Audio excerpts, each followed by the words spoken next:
Wait for your stream. There you go. Okay. Good afternoon, good evening, and good morning, everyone, everywhere.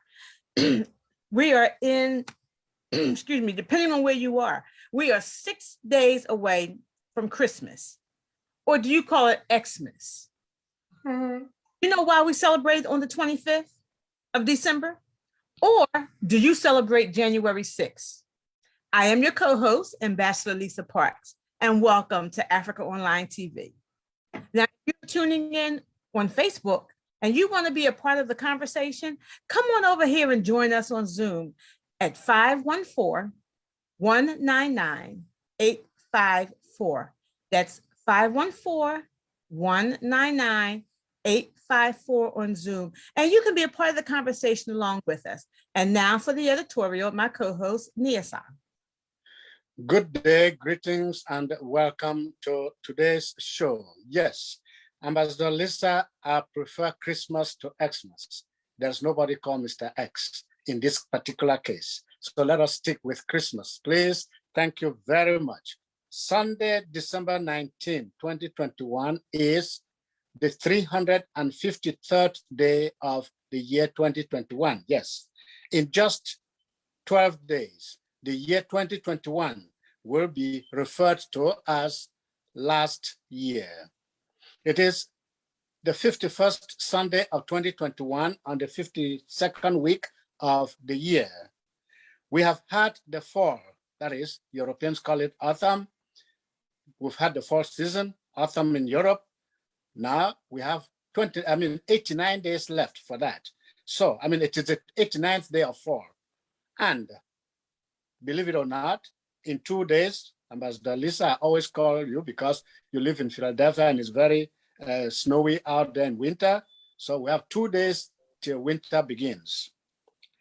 On this day in 1984, well, this is 1984, the year, not George Orwell's fictional 1984. So on this day in 1984, the United Kingdom of Great Britain and the People's Republic of China signed what some may refer to as an infamous accord designating July 1, 1997 as the return of, take note, Hong Kong to Chinese sovereignty.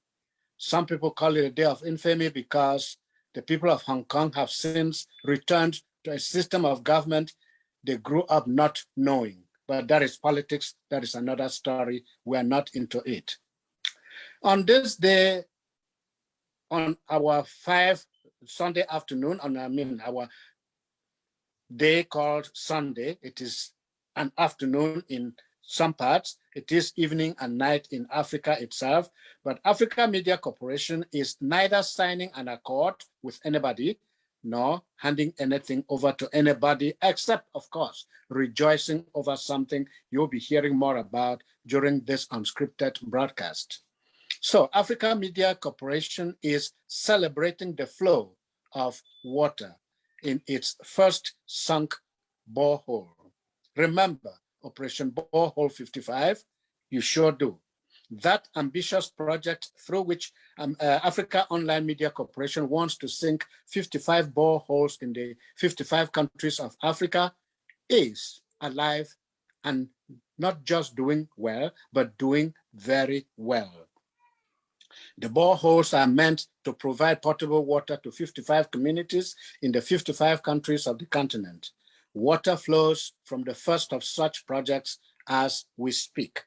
I may be taking the wind out of somebody's sails, but forgive me.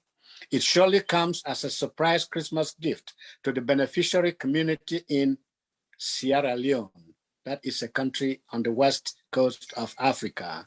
But what is the hype about Christmas? Christmas gift, Christmas Day, Christmas celebration. Okay, don't worry, we'll tell you what we know and we'll ask you to tell us what you know about it.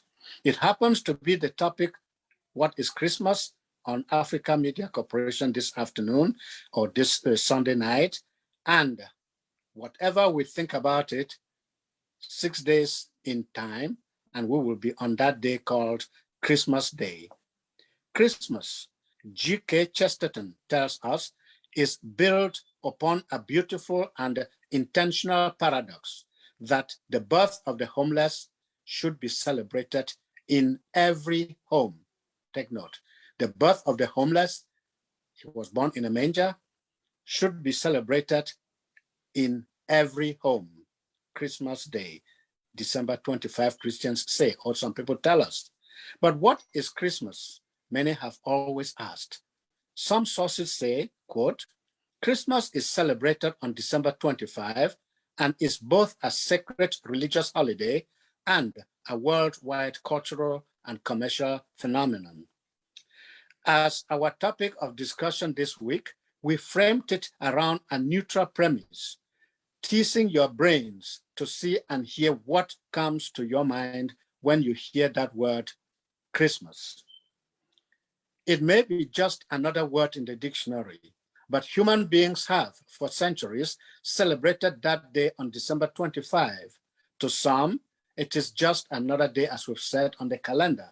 But to many, it is celebrated as the anniversary when Jesus Christ was born.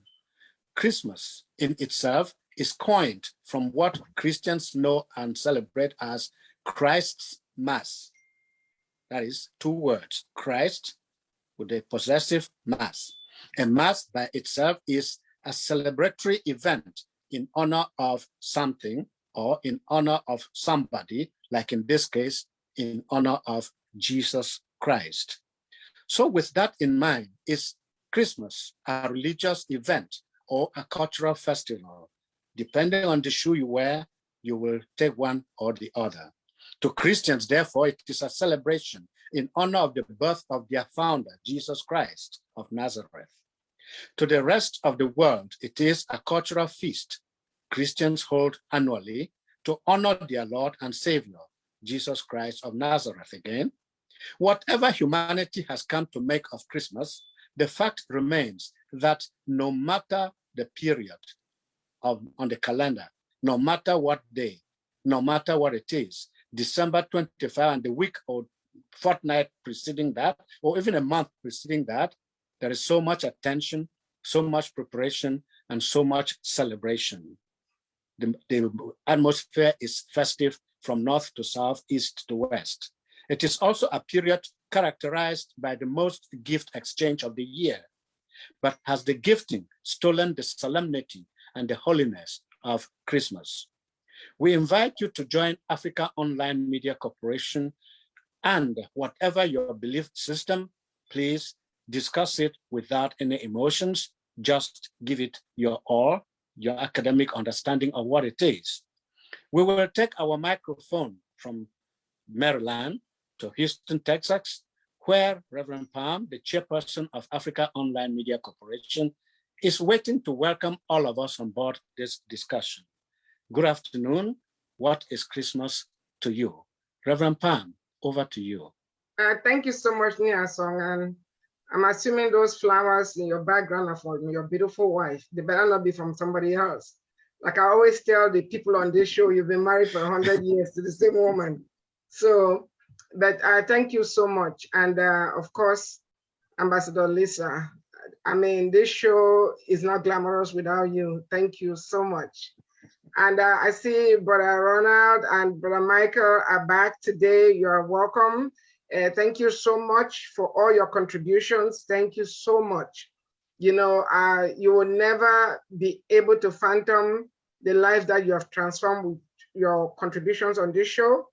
But I can tell you, God will reward you. To all our viewers, on behalf of Africa Online Media Corporation, I want to extend a very merry and warm Christmas. I know some of you live in the freezer. We don't have that problem here in Houston. That's why I live in Houston, you know. But thank you so much for supporting the show for the past 6 years. And we pray that this Omni-crazy, they call it Omicron, or the Delta will not come near your dwelling. Thank you so much. And I'm really excited about today's show because we got some videos from Sierra Leone about the borehole. So I'll be sharing those at the top of the hour. I am really, really excited. I wish I could just hop on a plane and make it to Freetown, but I'll get there someday, not too long from now. So thank you so much. And I'm going to hand over to Ambassador Lisa.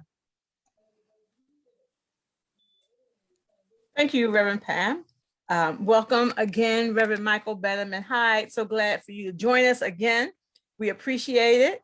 And Brother Ronald, we appreciate you joining us as well. And I am sure that Nia Sung is very, very happy, even though it may not look like it, and you may not see him dancing over there, but he is very happy that he has two brothers joining him, and there are more men than women. I know. Isn't that awesome?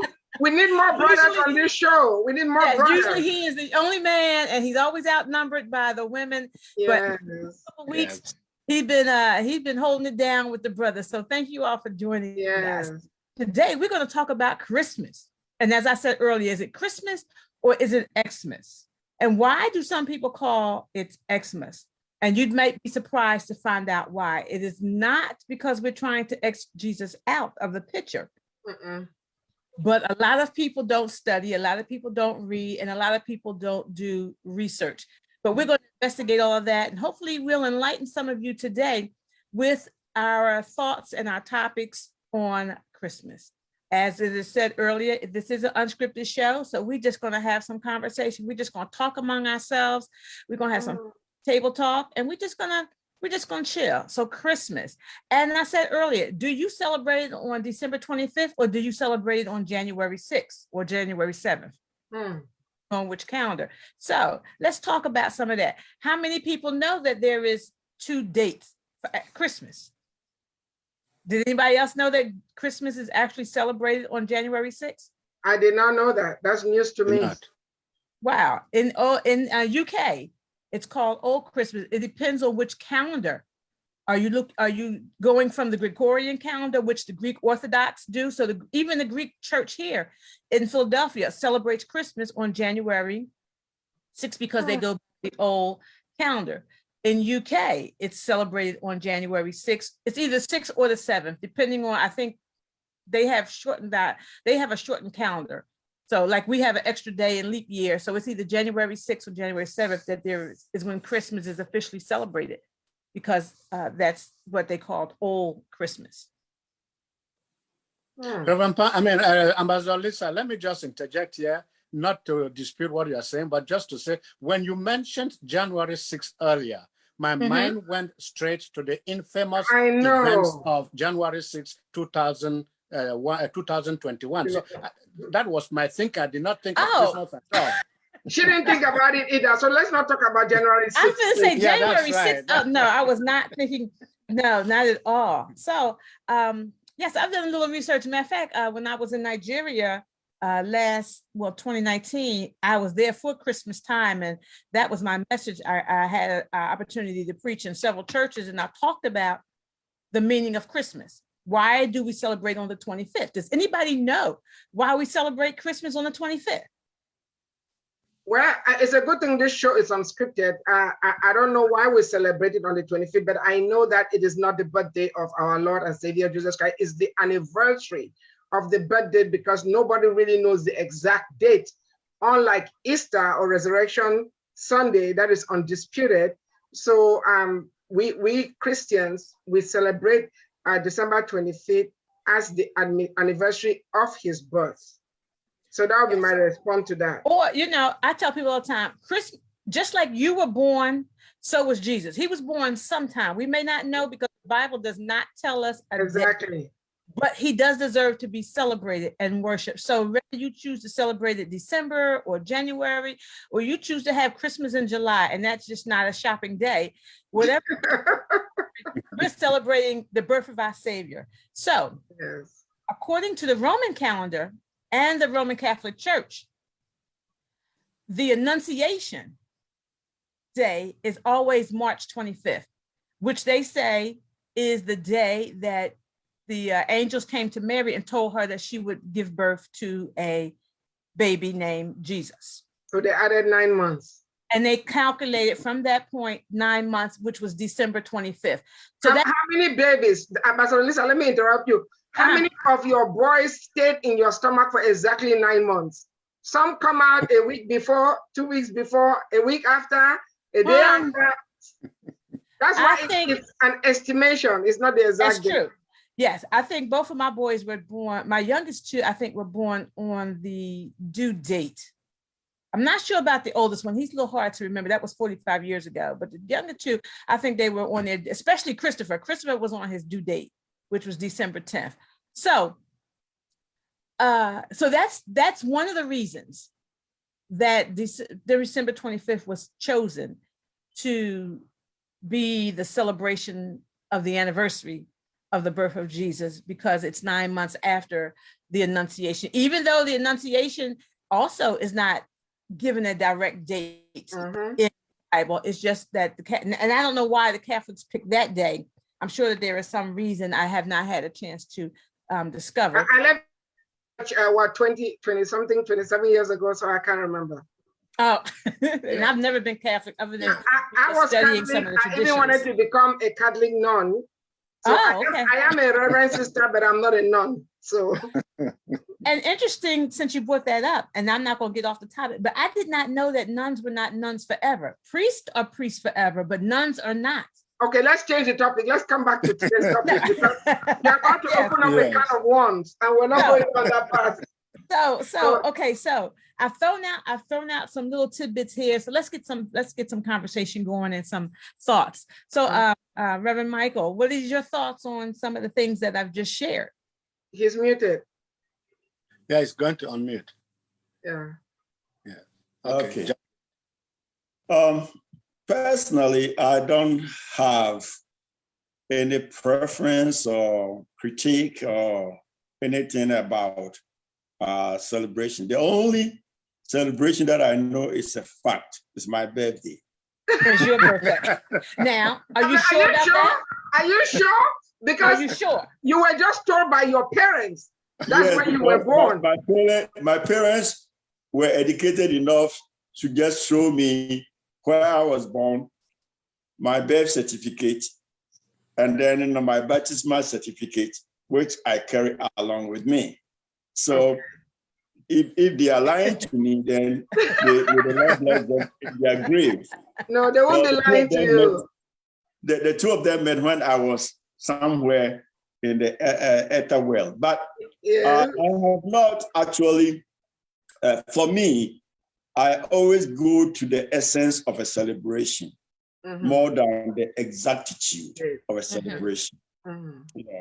The essence is a remembrance. And then in the Old Testament, you always know that there were frozen festivals and then celebrations. Bro, Michael, you're frozen. No, he's not. No, he's not. He's not frozen. Here, so he's fine.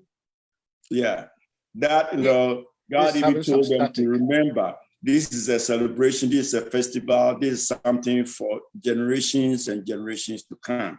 I have not focused on Christmas yet, but whilst Lisa was talking, I just punched a little bit of, why is Christmas celebrated? I have my laptop aside of me. So I saw your hands going. Yeah. So then I realized that they said that there's a Pope Julius the First, who actually, just made Christmas Day 25th. Why he did it? Because remember, when you study church history, we on this side now have evolved, right? But Roman Catholic Church was a political and a spiritual institution. They control a vast majority of the world. So they set up things the way they wanted it. A pope is an emperor. So Sunday, Monday, whatever it is that we have, and then the Crusaders, went and invaded, Israel just to take control. The Anglo-Saxons. So we have come through so many different dynamics in terms of how the public or posterity will accept one day of the year as a celebration of our Lord and Savior Jesus Christ. So I think how you celebrate this is more important than the exact date. So I mean, that is how I look at Christmas. Okay. You know, you were saying that you were only sure of your own birthday. Your I said parents I am told you. sure. No, I My didn't say that. I father, said I am listen, sure. oh, my father, as long as I was a child, No, Lisa, I yeah, said yeah, I am sure of one thing, my birthday. right. That's what I just said. Okay. Yes, my father was David Darian Parks the first, and his birthday was December 31st, 1940. Till I was about 35, perhaps, and I needed to get a birth certificate for him. And we discovered that his name is not David Darian. Is not December 31st. Oh, His birthday Lord. was actually December 22nd. And we like, how in the world did my grandmother not know? Either she put the wrong date on the birth certificate or that's the day she chose. She just wanted a New Year's birthday baby. I don't know. But that was very funny when we discovered that that was not his name. At least Darian is not his middle name, and that is not his birthday. So, Ronald, how are you today? I'm doing well, and how are you doing? I'm Great. good. Looking very smart over there, as we say in Uganda. Okay, thank you. Thank you. So, what is your thoughts on why Christmas is celebrated on the 25th? Why do we think that's Jesus' birthday? Well, for many years, I had known that the 25th was not actually the birth of Christ. I knew that for many years from being a part of the Baptist church. But my family celebrated it as a time for us to get together and exchange gifts and enjoy family time together. As far as the commercial aspects of it, Santa Claus and all that, it was just part of the tradition of our family coming together. Right. But as far as that being Christ's birthday, I always knew that it was. And there was an actual Father Christmas at one time. I know that. I know Myth. that. Huh? Myth. Miss what? I said myth. Santa Claus, Father Christmas is a myth. No, there Yeah. wasn't. There was an actual man. I believe it was Holland, because the children would put their shoes out, and he would put little candy and gifts in their shoes. In which country? This was Holland, because I remember. I know it was those Holland, those clods, and then they started putting their stockings up, and but that was back in like 15 or 1400s. No, but you know that Santa Claus is Saint Nicholas. You know, yes, Saint Nicholas. Was, yes. Yeah, that was his passion. You know, Saint Augustine. You know, the saints that were canonized. You know, had certain specific things that they did. Saint Nicholas was the one in the early, times. I think 400 or 500 BC. AD. Sorry. His passion was for children and for giving gifts, you know. So whenever there is that celebration, remember, the Pope at that time had already chosen December as a day of celebration. St. Nicholas was a saint that really was passionate about children and gifts. So he was always going around to poor communities and then people that are deprived.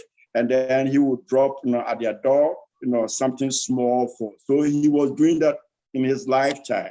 So you know how the Catholics would just, take an act and then, yes. make it something of. That is why even gift sharing became the kind of universal aspect.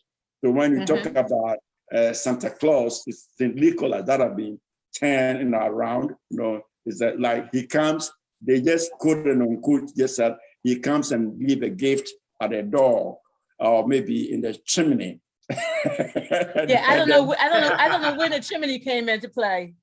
But the point I'm trying to make is that we are here because of what has been done thousands of years or maybe hundreds and hundreds of years. And so everybody or those who were just like Florence Nightingale to nurses, right? So people have in their lives, impacted communities and then the world and then today we are here in celebration, and of course, commercialization has added stars. Exactly. Exactly. Everything else. But I always tell people, if you are not talking about Satan, Halloween, and then you are talking about Christmas, I'm okay. Yeah. They are or they're not. Say it again. What did you say? If they are talking about it or they're not talking about it? No, I say if Christmas is being celebrated, on a global, front, because in Ghana we have not even heard about Halloween. So Halloween. Oh, really? Yeah. No, we don't even. I think we think it's so demonic that we don't even want to think about. Wait, so there are African countries that celebrate Halloween because Halloween is a demonic holiday, but we are talking about Christmas, so we'll just not. No, I'm just saying that Christmas, I'm happy Christmas has become universal, and Yes. it's about Jesus Christ. Yeah. Yes. As Yes. opposed to some of the things that they are trying to force into taking place. But I'm just saying the date may be important, but the essence of the celebration of the day, essence. and the life of the year, where we can celebrate the birth of Christ, and then the gift. Yeah. And I think gift is something that the giving, and then the giver, and then the receiver is always very important. Children become very excited. They just can't wait to open their gifts, and then they grow up to know that gift also has to be given. Exactly. So this is my thoughts about Christmas. Okay. Nelson? Yeah, as a young man growing up in the western part of Cameroon, which is the English-speaking part of Cameroon, we grew up knowing that there was some day called Christmas Day, but it was celebrated in my community on the market day. The closer the market day to the December 25th, the better for you. If not, you wait for another week because Are you serious? Yeah, we had the 8-day week. We have an 8-day week, and An the 8-day market week? day. Oh The my market God. day in your village is the Christmas day, that is after Christmas. So it goes from village to village. Each village has a market day. Wow. So the Wow. Christmas day in that village falls on that market day, and we all dress in our best and go out to the market. And one of the things growing up as a child was for us the day we had pork in our food, the day we had chicken in our food, because generally we have meat, but usually from the bush, is bush meat as they call it. But chicken and pork were considered as specials Wow. for occasions, so for celebrations. So that is what we grew up knowing. But personally, I mean, since I accepted December 25, I've never argued about it. I've never researched about it. I just know that December 25 is the day the person who delivered me from sin and whatever was born. But personally, if I were to celebrate my birthday, it would be February. I missed okay. Niason is having, he's having some technical Yes, issues. he's frozen again. Yeah, Okay. Ambassador Lisa, let me weigh in here. It's amazing what one discovers on this show. Niason and I are both from the western part of Cameroon. Used to be known as West Cameroon, now Southern Cameroon. And this is the first time I'm hearing that there are some people that celebrate Christmas on a different day from December 25th. He said in that village is celebrated, in line with the market day. That is news to me. In my part, like I say, I mean, I was born and bred in Cameroon. I left Cameroon in 1985. I've always known Christmas to be on December 25th, and then the day after Christmas, Boxing Day, that the British call it Boxing Day, December 26th. But one of the things I noticed in the southwest part of Cameroon, which was not happening in the northwest, was some people celebrate it for 1 week. They start from Christmas Day to New Year's. It's an ongoing celebration. Okay. And then you will have like young kids dancing from door to doors or house to houses, and people will give them gifts. So it's just amazing how much information is out there, and we don't know things that are happening in our own backyard. So this is news to me. But in the southwest part of Cameroon, a lot of the towns, they celebrated it for 1 week. And then when I grew up as Catholic, my family is Catholic, was born and raised Catholics.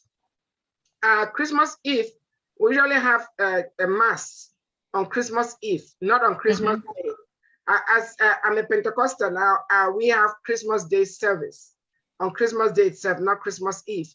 So, but Christmas, Niasong is back. I don't know why he's having technical issues, but before I hand over to Ambassador Lisa, Christmas was a time when we had what they call Christmas clothes and Christmas shoes, and you get a lot of gifts, you know. Okay. You had your best gift during that time. So children usually look forward to it.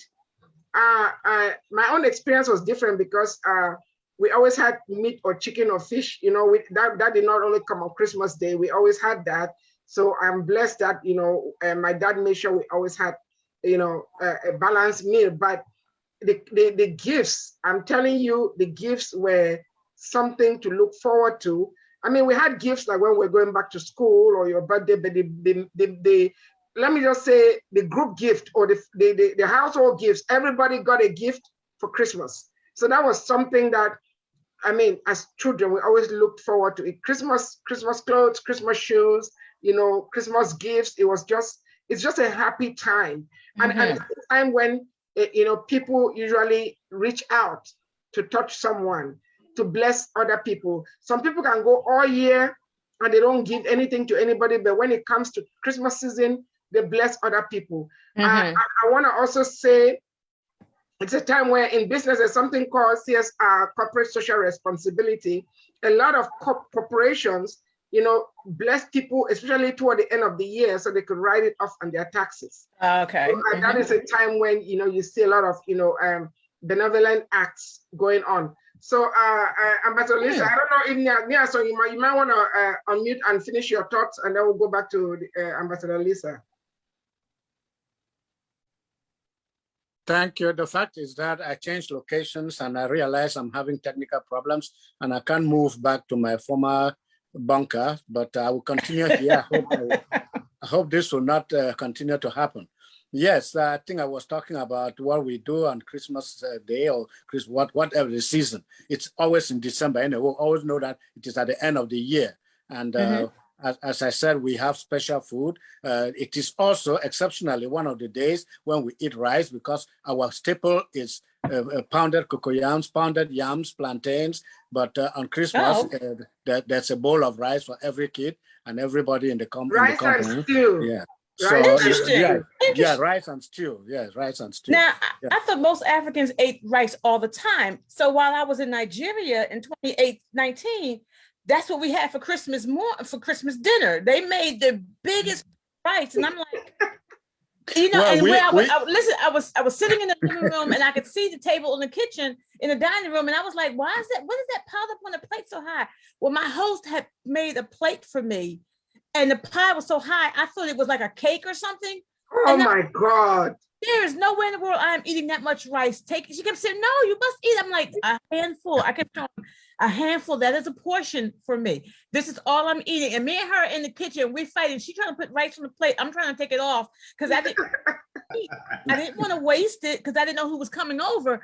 But there was it had to be an easily half pound of rice that she had put on the plate for myself. Just oh me. My God. I was like, no way, I'm eating those starches. Yeah, Ambassador Lisa, I just wanted to clarify one thing. We lived in the forest. So we never grew rice. We ate what we planted, not what we bought. So rice was specially bought at the end of the year. My dad or mom will go to the market and buy the rice and bring it. And we ate it only at that time because we lived off the forest in which we lived off the land. Like that's the best way to live. Yeah, so that's the best way to live. Nothing is processed. Everything is organic. Yeah, that's right. But I got a question there. You said you lived in the forest. Now I've been in the town. Lord, not on trees. I've never been in the village. Please. I've not been in the village yet. But are you saying that the forest is different than being in the village? Yes, much different. I mean, you live. Wow. You live with the trees, you see the animals, you see the snakes, and you see everything you want to see, and you eat off the crops that you plant in the forest. Wait. Yeah, so hold on. Please, you need to make this very clear because there are still some ignorant people who think that there are people in Africa living on trees. When you're saying that you live with the trees, you did have a house, right? It's just that it was we had houses. This is the thing. when I went to Canada to study in 1977, if I can be very specific, some young Canadian girls in Toronto asked us on the street, I hear you people live in trees. We say yes. And the Canadian ambassador lives in the biggest tree in the center of the city, just to give it back to them.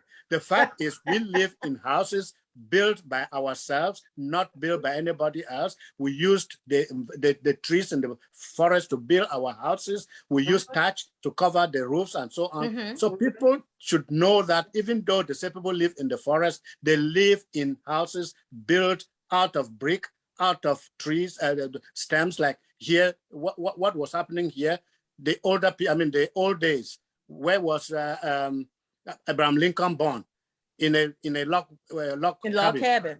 Yeah, those are trees, isn't it? They're cut out of trees. So if we build our houses with trees, they should not say that we live in trees. We don't live in trees. We live with the trees, and we make sure that we use the trees to build our houses. So this is a point that people should know, especially those in the world who don't travel and just live on assumptions. Yes.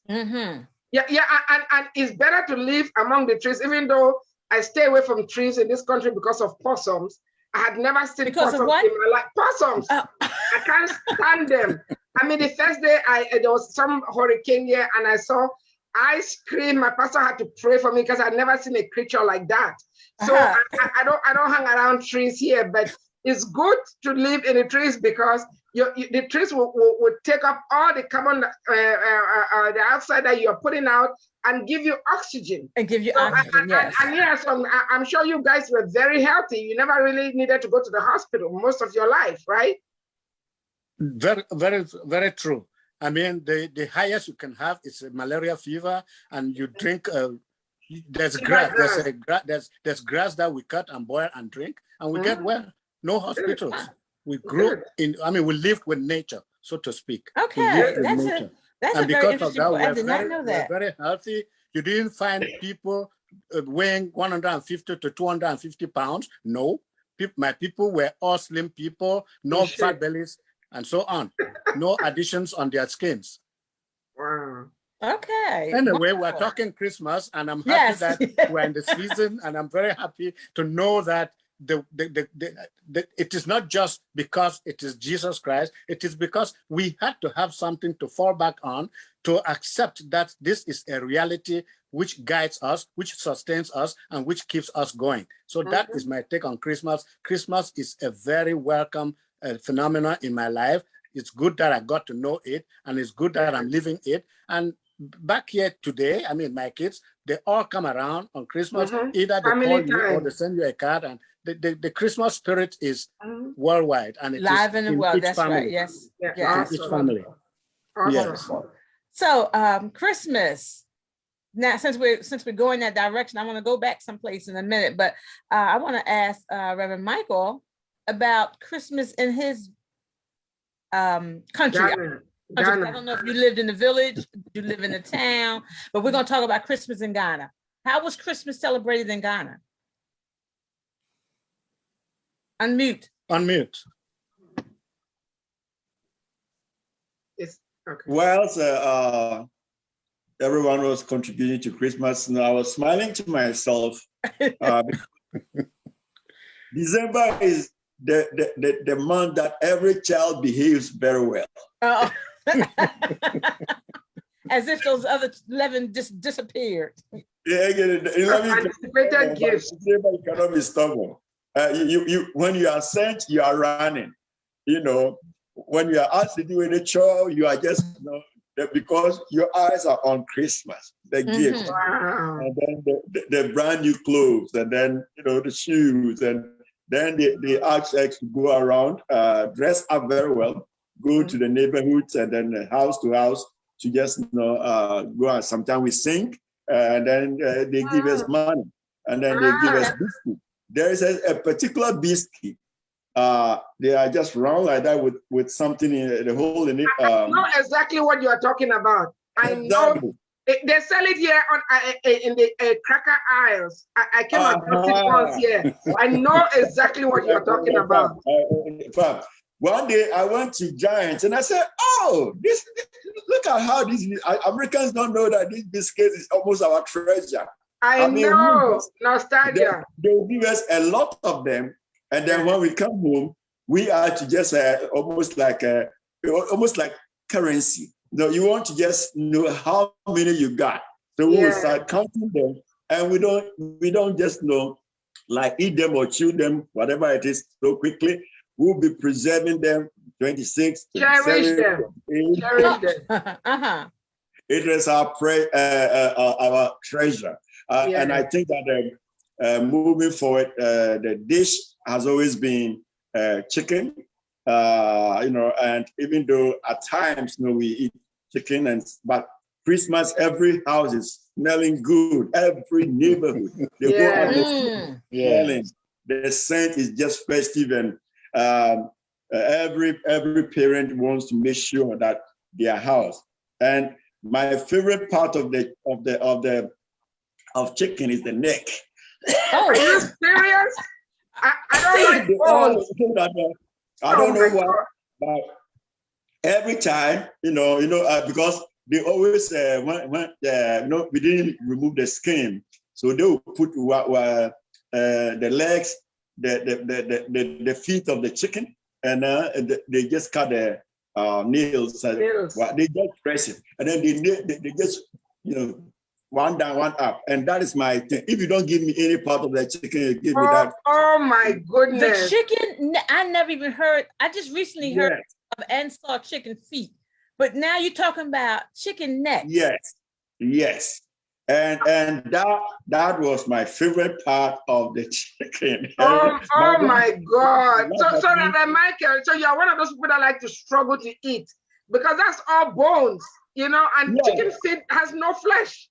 Yes, and for me to turn it around and then just the bone, I'll just be coming on it. And up to now, I don't even like the meat part of chicken. I rather crack a bone in a chicken. So at least please package some chicken necks and ship them over to the market for Christmas, please.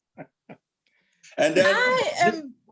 I grew up, liking the gizzard and everything else. Anyway, it was always very festive in Ghana. We didn't live in, per se, a village. We were raised in a fairly big town. So you have a whole lot of houses to visit. And then they give us time that we have to come back home. So we always went with an older person. An older boy, like a teenager. The children, we were all dressed so that at least we can be secured and go around. It's no nostalgic, the way. Yes. Okay, Ronald. Just to add to what Reverend is saying, just to add to that, we should also note that in Africa, Christmas is celebrated differently in different parts of the country. Different tribes celebrate it differently. So when you are in the city, there's a whole different perspective to it. When you're in the village, there's a whole different perspective. And when you're in the village tenements, as I said, those of us who lived in the forest with the trees and so on, we had a different perspective because there were hardly neighbors to visit. So it was just a family tenement with the family members, direct family members. So it was different in different parts. When I moved to go to primary school, it was different, which was still the same village, but different part of the village. Then when I moved to the city, it was a whole different story. So Christmas is celebrated in Africa depending on your location, but the center is Jesus Christ. Go to church at midnight, pray, come back. The next morning, you still go to church. You don't say, I went to church last night. I'll not go to church this morning. No, we go to church on the 24th for midnight mass. And then the next day, we go back to church at 10 o'clock. Can I just jump in? Can I jump in real quick? Nia Song just reminded me of something.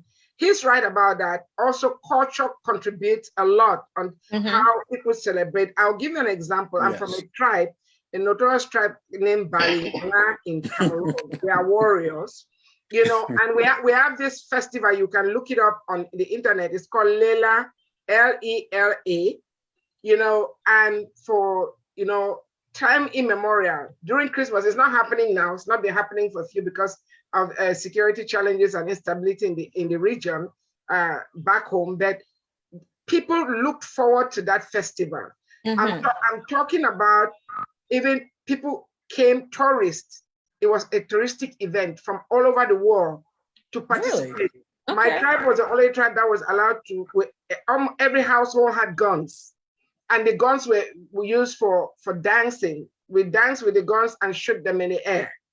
Again, you can look this up on the internet, it's there. And one of the things I want to say, a couple of things I want to say, it should be noted that Christmas is dry season in Africa. Yeah. Yes. We don't have winter here, we don't have rains.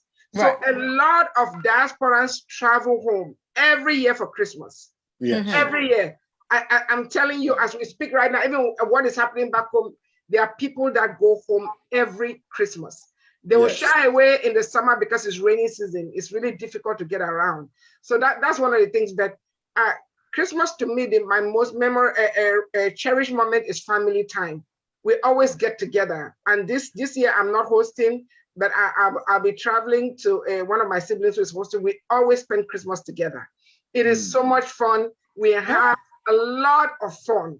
In addition to the pajamas party, we have the chair dance where we put chairs around. They call it in this part of the world musical chair.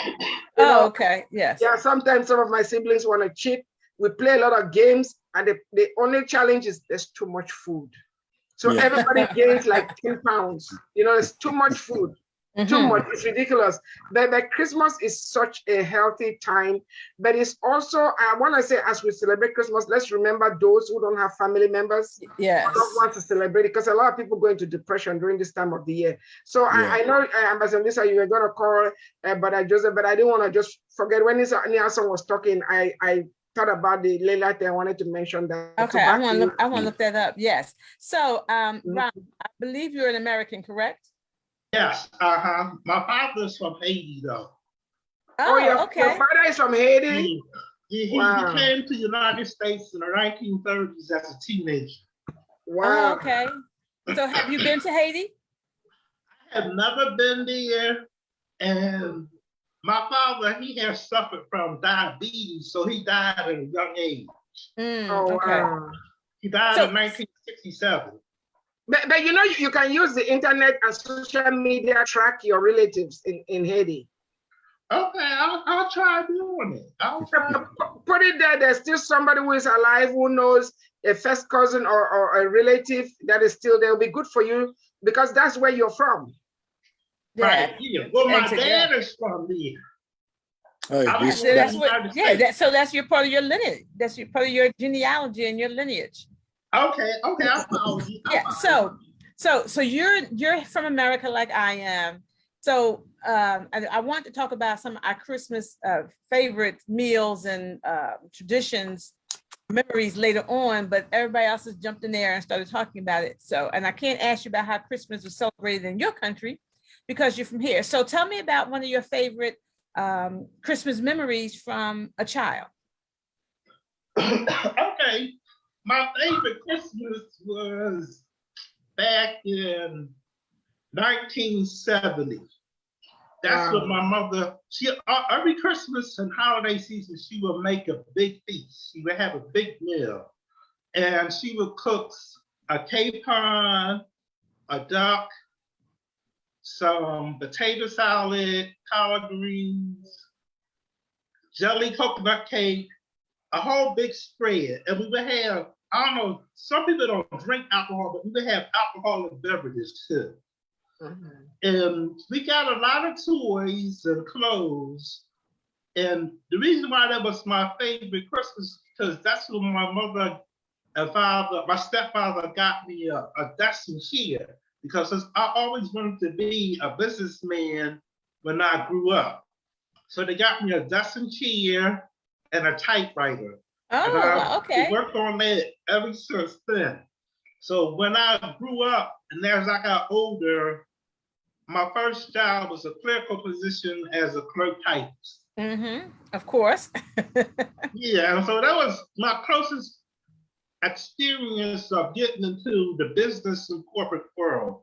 But Christmas, it was always something. And we used to always spend the first mornings at our house until we would go over to my grandmother's house, and she would have another big spread. And all the family members would come together. She had 7 children. So by the time we got to the house, it was her 7 children, their spouses, their families, and their grandchildren. That's a lot of, yes, Wow. a lot It of was people. very big. So Yes. that's what I remember about Christmas. Wonderful, wonderful. So I want to jump over here and talk about Xmas for a minute. And there's some, don't shoot me down because I am, No, I will not. I will not. I am not Xing Christ out of Christmas. But according to, like I said, according to the Greek calendar, I mean, not the Greek calendar, but according to the Greek alphabet, there is a letter that is an X. It's a Greek letter and it's pronounced like I, but it's C-H-I, and it's pronounced I. It's K, but it's like an E-Y-E, like I.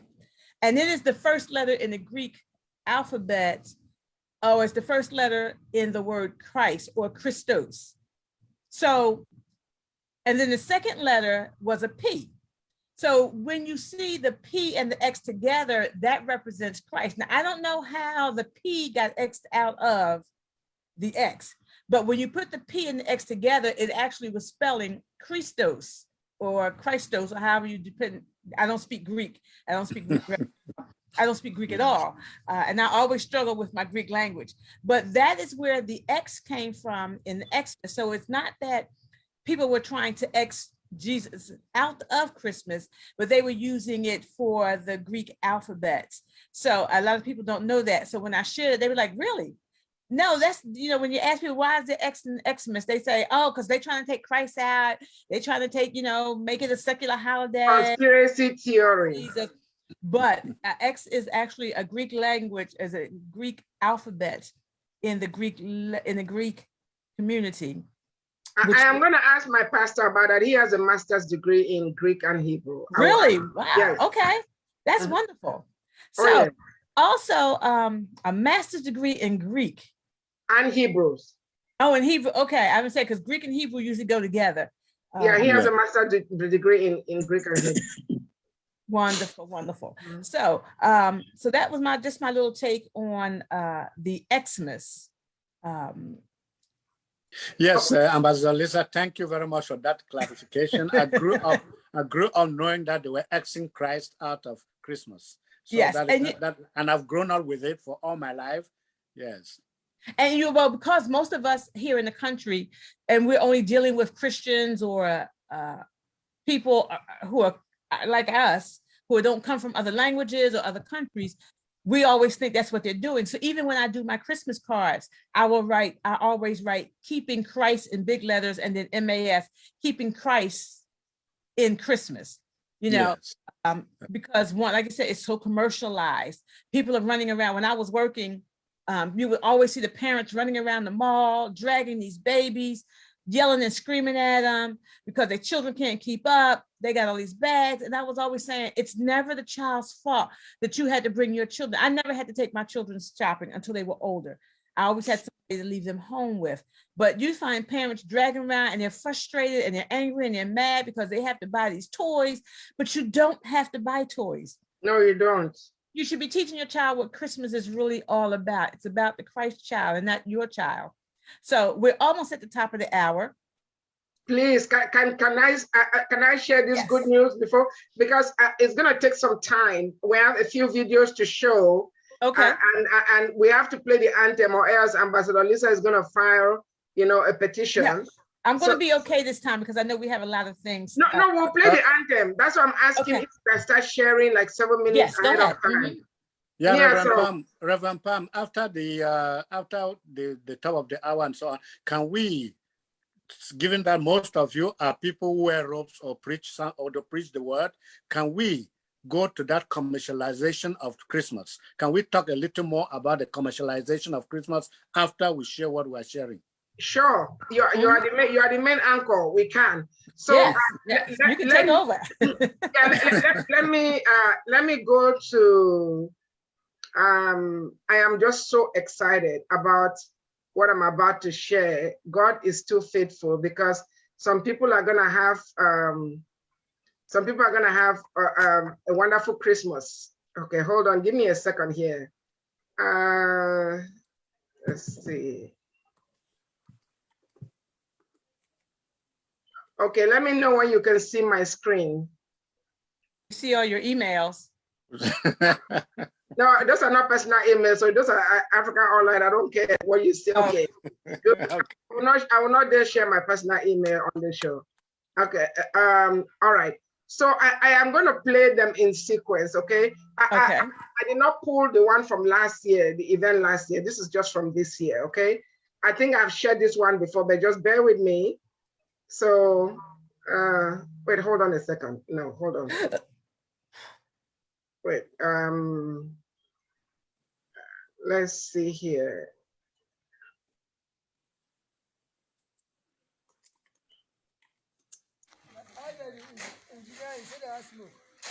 Can you guys see? No, Not yet. See your emails. we can hear, but we don't see anything. We still see your. Wait. Hold on. The devil's not gonna mess with me today. Just a minute here. No time to mess around. Yeah, I'm gonna show these videos no matter what. Hold on a second. Okay, share sound. Okay, let me start with the first one. Hold on. Isn't that the one you showed us last week with the water? Yeah, hold on. I just want to do it in sequence. Just give me a minute. Yeah, let me do it in.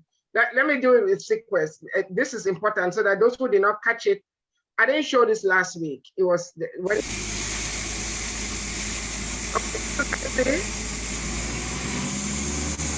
We only see something. No, we can see something that says can't preview file. There was a problem playing this video. I'm sorry? It's not showing. It says can't preview this file. There's a problem playing this video. But it's showing on my end. This is ridiculous. Hold on. Oh my God.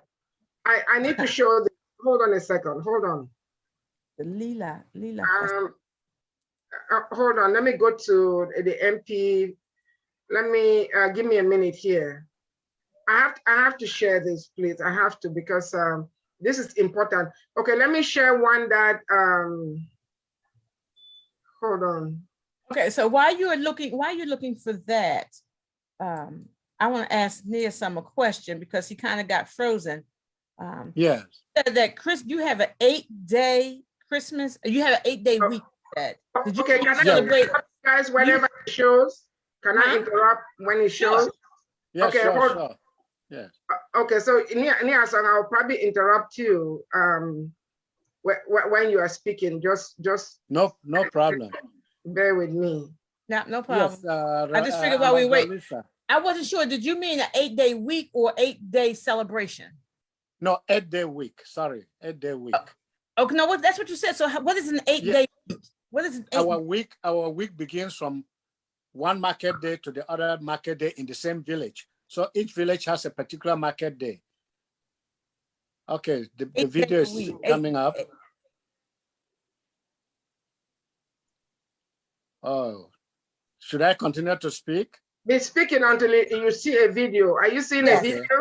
No, we're not. It's buffering. Is it buffering or loading? It's not showing. No picture. No, it's Let me complete. Get water.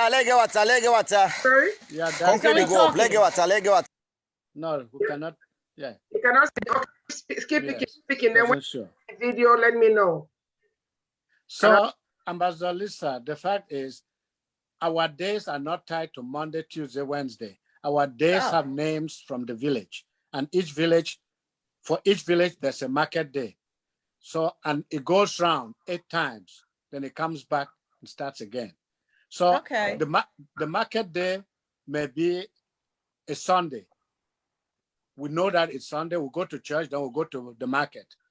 The market day, I mean, the Christmas may fall on a day that is not a market day. We have to wait for the market day to go to the market in our best to celebrate. No video, Reverend Pam. You see the video? No video, just noise. No video. Wait, can you see the video? No No. video. Okay, you know what I'm gonna do is, I don't want to pull up my WhatsApp because I don't want to share personal conversation. What I'll do is I'll put it on a YouTube. Basically, Okay. basically, they have dug the borehole. It's completed. They are building the tower now, with the where the solar panels are going to be laid. Wonderful. So what I will do is I'm going to put it on. Those videos were just sent today. I don't want to open up on WhatsApp because last time I tried to do that, my other conversations were showing, so I had to take down the show. I don't want to do that anymore. Yeah. But I am going to put it on a YouTube, and I will share it next time. Okay. As a matter of fact, next week we are at the top of the hour. So next week we're going to be talking about water challenges in medical facilities. That's practicing medicine without water on the continent. And we have a special guest. She's a friend of mine, a sister of mine. Her name is Dr. Vivian Kumba. She's going to be zooming in from Gambia. She's been on this show multiple times. Okay. So she's going to be, she practices medicine on the continent. She's originally from Cameroon. She's practiced in Senegal and Gambia, and she'll be on here next Sunday to talk about the challenges that the doctors and other medical practitioners face on the continent, practicing medicine, taking care of patients without water. What's her name? Can you put her name in the chat box? Yes, Dr. Vivian Kumba. Yes, she'll be our Okay. Yes, Dr. Vivian Kumba. Yes. So let me go to the anthem, since this thing is acting up, which doesn't make sense to me. It's acting up. So I'm gonna play the anthem. Ambassador Lisa can be happy. Wait, hold on a second. Yes, it is the highlight of my Sunday. I know. I know that, you know. Where's the anthem? Okay, hold on. I have it open, and let me go to share. Let's see here. Okay. Can you guys see my screen? Yeah. Yes. There you go. You guys see? Africa. Oh, no. Yeah, it's showing now. Africans, Africans for Africa. Africans, Africans for Africa. Africans, Africans for Africa. Africans, Africans for Africa. Africans, Africans for Africa. Africans, Africans for Africa. Africans have many bright ideas. If only you let us share. If you really want to know my history, please come, sit down, listen to my story. God gave us a wisdom. He guides our footsteps, makes us shine and transform. Hey, as one people, with so many cultures, yet indeed we are one. Stand up, Africans, let's save Africa. Let us all unite behind Africa Online Media Corporation. Stand up, Africans, let's save Africa. It's time to come together, promote awareness, progress, and solution. Hey. Africans, Africans for Africa. Africans, Africans for Africa. Africans, Africans for Africa. All Africans can rally for a common cause, to believe without judgment in what our brother does. To identify and resolve our challenges, to allow each other's ideas without regard to standards. As one people with so many cultures, yes indeed we are one. Stand up, Africans. Africa. Let us solve all the problems plaguing our continent. Stand up, Africans. Let's save Africa. Let us empower Africans in and out of Africa. Stand up, Africans, for Africa. Africa Online Media Corporation, that's a good way to start. Stand up, Africans, let's save Africa. They have all the resources we need to benefit our society. Oh.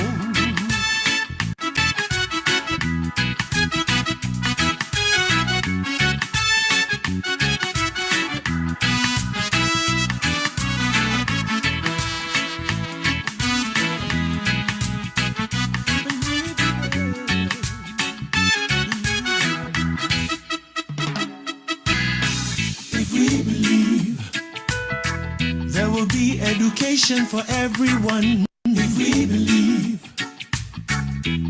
prosperity for Africans, if we believe medical facilitation for Africans, if we believe stand up, Africa, yes, for Africa. Africa Online Media Corporation, that's a good way to start. Stand up, Africans. Let's save Africa. Africa is the cradle of civilization, the motherland. Stand up, Africans, for Africa.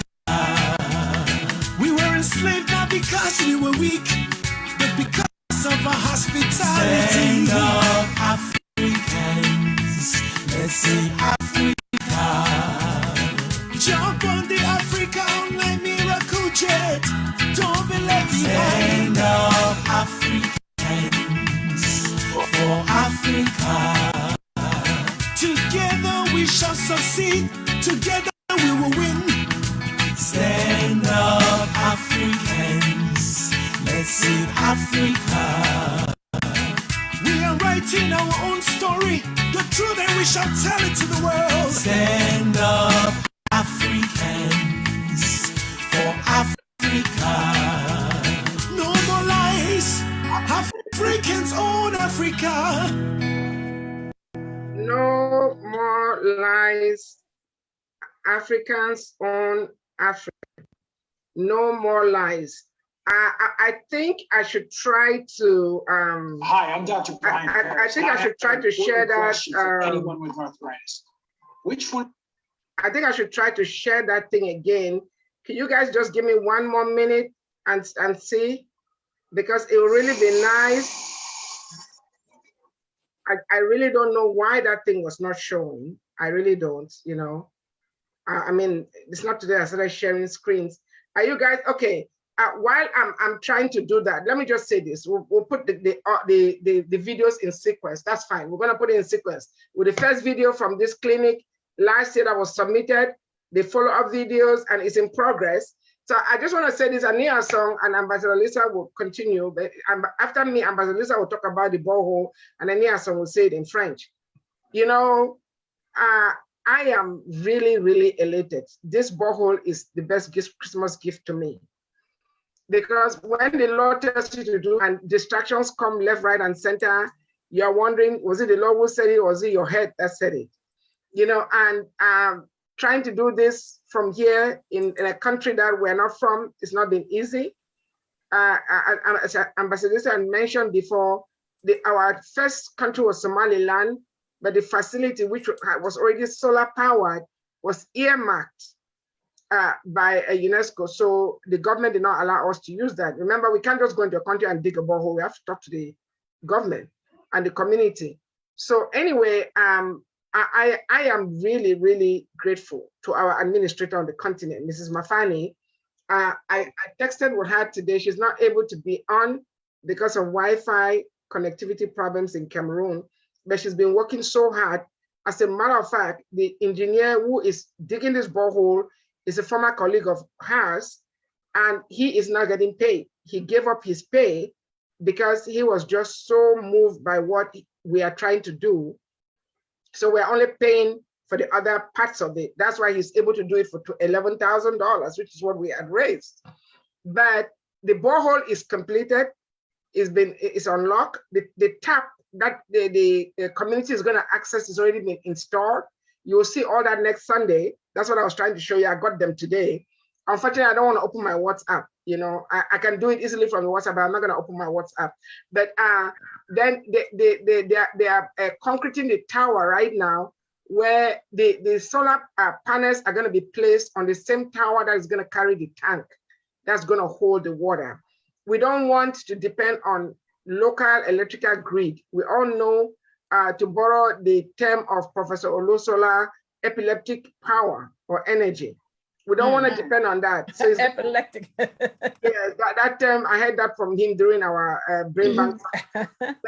So it will be solar powered. It will not be mechanical or manual. It will be solar powered.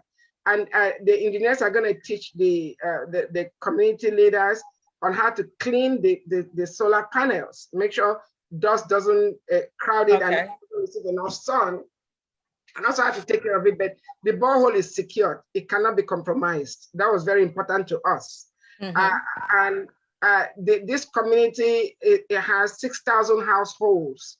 So just think about it. The average household in Africa is maybe 5, 6, 7 people or 10. Then just multiply that by 6,000. So you think about the number of lives that are being transformed because of one borehole. And family, let's do this.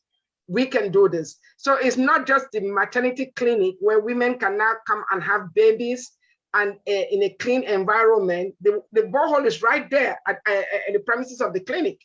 They found the water there. So they don't have to travel to go get any water. And then the community will be able to come and get the water too. The water is free. There's no water bill. So there should not be any issue. This is water that the Lord provided for us. So we're gonna sink those boreholes in this rural facility. After Sierra Leone, the next one will be Kenya. If you want us to sink a borehole in your rural area healthcare facility, send us a video. If you don't send a video, don't grumble. Don't complain why we are going to Sierra Leone or Kenya. They responded. You need to respond. You have to do something. You have to have a stake in it. Don't sit there and be expecting Ambassador Lisa to fly to your village and dig a borehole for you. You need to send us a video of the facility in your village, and let's see that there's no water there. We're not trying to dig a village in somebody's compound. It's for the community. So I am so excited.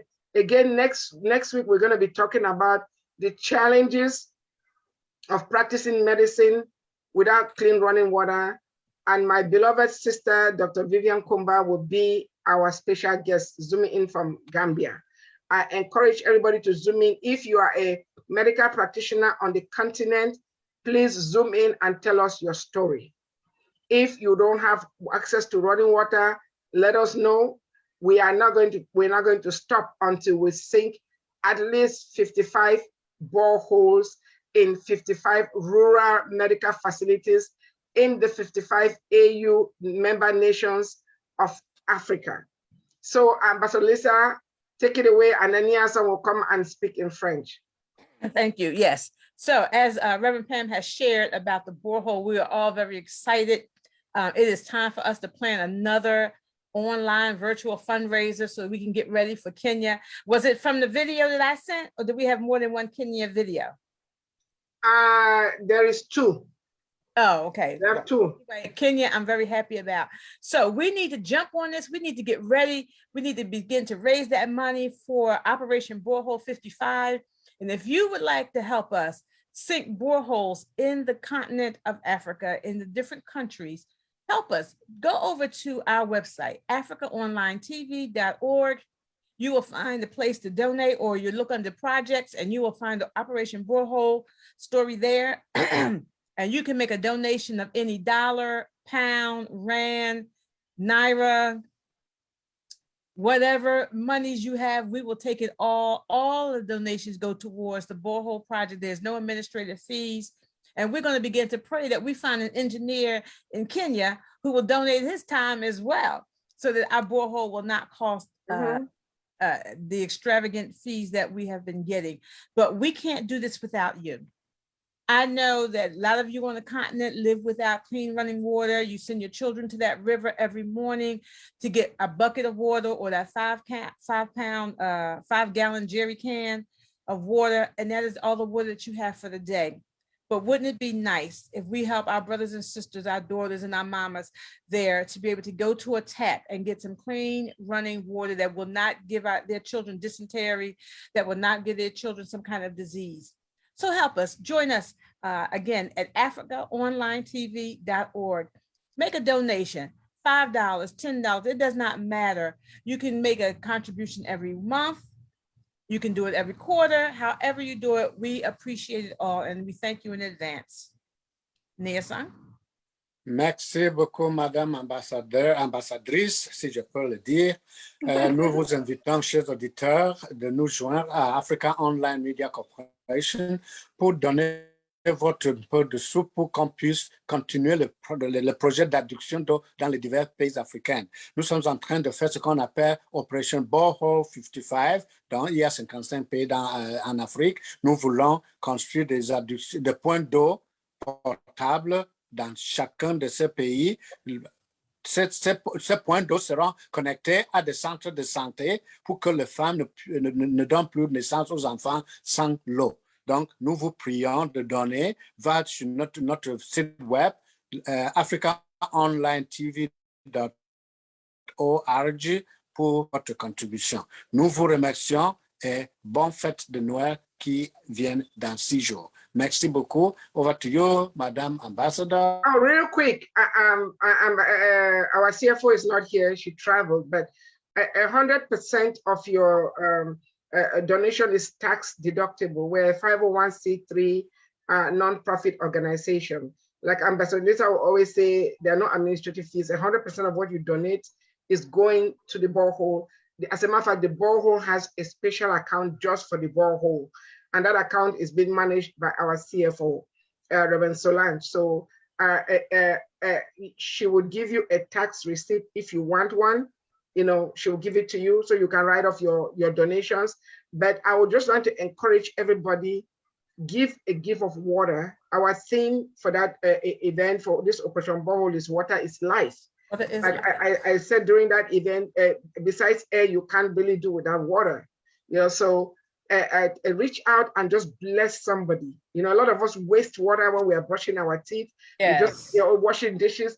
Please, this Christmas, make a difference in a whole community. This one borehole is going to be taking care of 6,000 households, not 6,000 individuals. Just imagine the amount of dysentery, diarrhea, waterborne diseases that this one borehole is going to prevent. Eradicate. Wow. Just imagine it. And then the number of women, babies that are not going to die because of clean sanitary conditions in the maternity. The one that we saw, there was only one delivery bed, and they were having like 10 deliveries at night. No water to change, to clean the bed in between deliveries. Can you even phantom that? No. How does the government even license a facility as a healthcare facility? You know what? Let me just stop. Yes. I'm going to stop. You're getting all riled up. Okay. Wow. So that being said, welcome back to the discussion. We are we have 12 minutes to go. We'll try to share them as equitably as we can. And I will go to the men first. Forgive me, the ladies. Please, starting with Brother Joe. Is it Joe? Yes. Ronald Joseph. Ronald, yeah, Brother Ronald, then to Brother Michael. So I'll start with, my concern is the over-commercialization of Christmas. From mid-November to January ending, everything is centered around Christmas, but people are using this only to do business. Is this the way it was meant to be? Ronald, you start, then Reverend Michael, please take over. I think from studying history in school, commercialization of Christmas started around in the 1920s in the United States, where all the businesses wanted to get their books in order and get everything in the black before the new year came. And that's why they try to advance a whole lot of sales and commercializations for the holidays, especially for Christmas.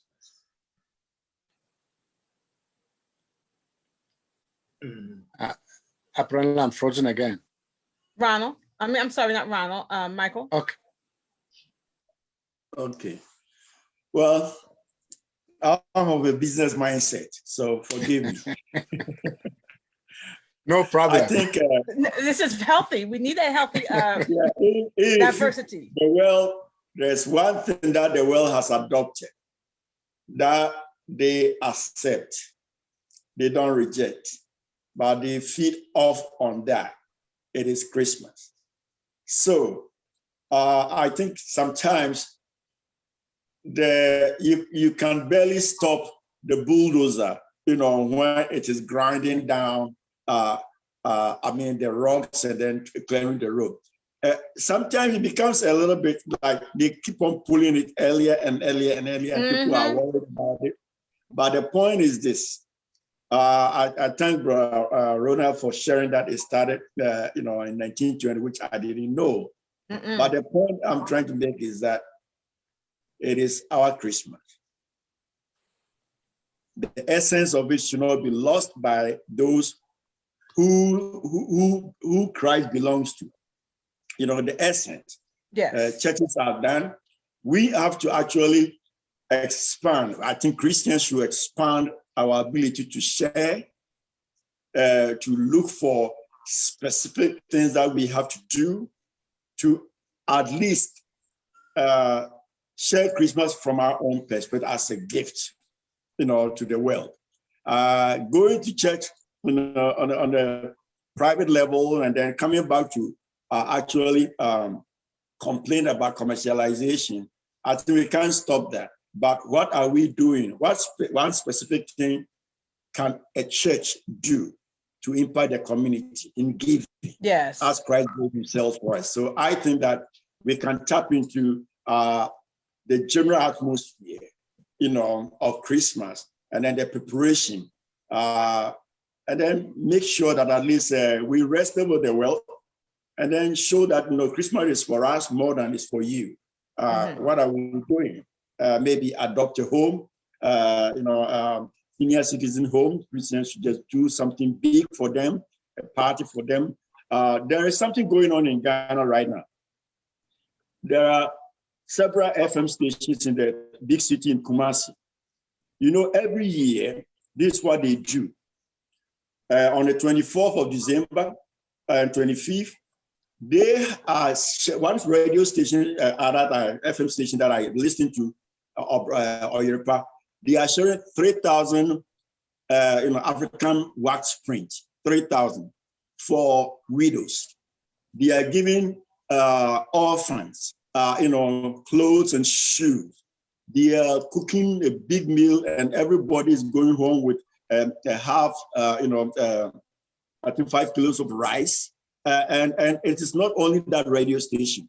There are multiple radio stations that are doing that in terms of giving back to the community. Yes.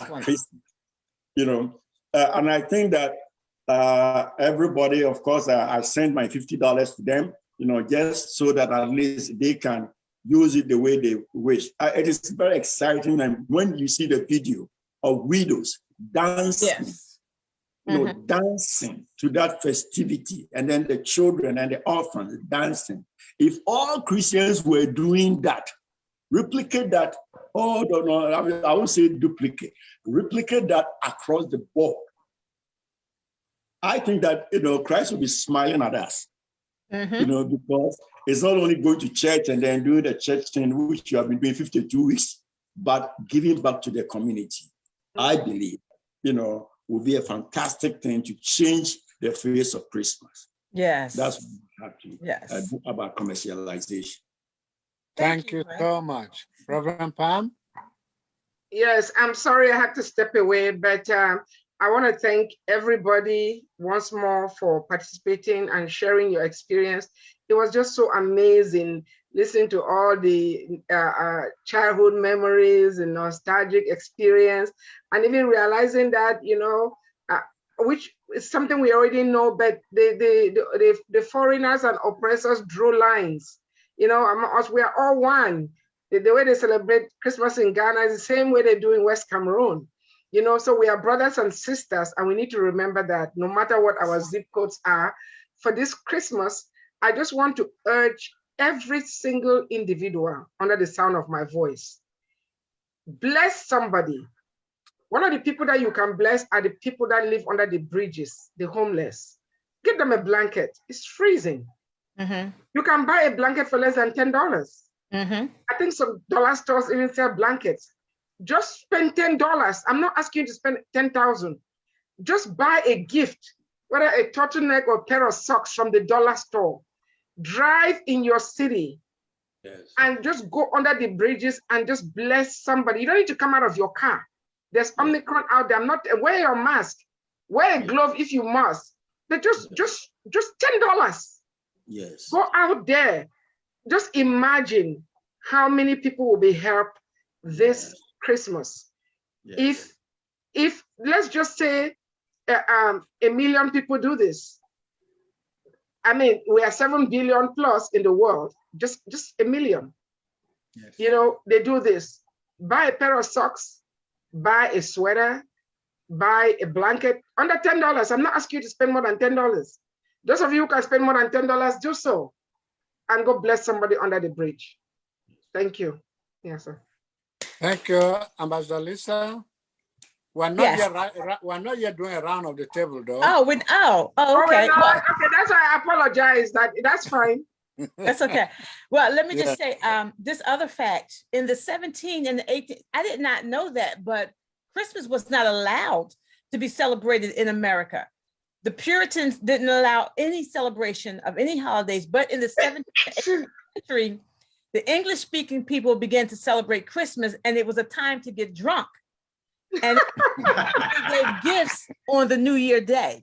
So yesterday I took a trip. I left my home at 6:15 a.m. in the morning. I took a train from Philadelphia to Trenton, New Jersey. I took another train from Trenton, New Jersey to New York City. And then I took a subway, another 45 minutes from New York City to Brooklyn to go to do outreach at a women's shelter for returning citizens, women who were coming home from prisons. And we set up, and we had to do this outside. So I was already praying that there would be no rain. Mm-hmm. It was nice weather. Of course, it wasn't 60 or 70, but it was decent. There was no rain. And we were able to bless these women that lived in this shelter. We had blankets, beautiful blankets. We had washcloths, and I just let them, I kept saying, well, what color would you like? They were like, I don't care, it doesn't matter. No, it does matter. You have a choice. They were like, okay, I think I would like that purple one, or I like that pink one. We have to always remind them also that you still have a choice. Just because you're homeless doesn't mean that your choices and your desires go anywhere. What color blanket would you like? We didn't just give them what we wanted them to have. I said, no, we're not packing any bags. We're gonna let them come and get what they want. We had soap. Exactly. We had toothbrushes and toothpaste and deodorant, feminine hygiene products. We didn't have any perfume and stuff like that, but we had all kinds of snacks. And some of them got gift bags. We bought some gift bags because it is important that not only during Christmas, but during any time of the year that we make our less privileged citizens feel like they are still loved. They're still wanted. They're still God's sons. They're still God's daughters. They've just fallen on hard times. But for the grace of God, there go you. Most of us are only one paycheck away from being homeless our own self. Maybe not Ronald, and maybe not me, not anybody on this show. But the majority of people are only one paycheck away from being homeless. So we need to keep that in mind when we're walking past. So this year, I do it on a regular basis, but this year I decided I'm not buying any gifts. I mean, I bought 1 or 2, but I wasn't buying gifts like I normally do. And all of my money went to buying gifts for homeless people. And I like to give it in gift bags. So when I present it, they're not getting dollar store gloves. I buy decent thermal, gloves that don't keep them warm. I don't buy cheap socks. I buy thermal socks, put in the gift bag. Then I went to Bath and Body Works and I bought some little hand creams and some lotions just to make them feel good. And when I see them on the street and they ask me for money, I don't only just give them money or a couple dollars or take them in to get something to eat, but I was able to give them a gift bag, a Christmas gift bag that made them feel like they're still a part of this world. They're still a part of this community. They're not forgotten. And like Reverend Pam said, if we would just take a couple dollars and just go somewhere out. Every time I go out the door and I know I'm going downtown, I take a gift bag or two because I don't know who I'm going to run into. And I always want to be prepared. I don't want to see somebody on the street and I got to run to the store and buy something. When I come back, they done moved on. So I make sure I have everything ready. Christmas cards, I get little gift cards, Dunkin' Donuts, so they can get coffee. My son said it's better for me to give him cash instead of a gift card because most stores, they may not have, be able to know how to use a gift card, but I do both. Thank you, Ambassador Lisa. At this point, we're not going to do the traditional round of the table. Yes, but I will we've call already on done each that. of us. I will call on each of us to say our Christmas wish for whoever or whatever community you want to. Just address your Christmas wish to somebody. Reverend Michael. Oh, that is okay. My Christmas wish, it's for for next year. I think that I'll be more involved in doing projects in Ghana.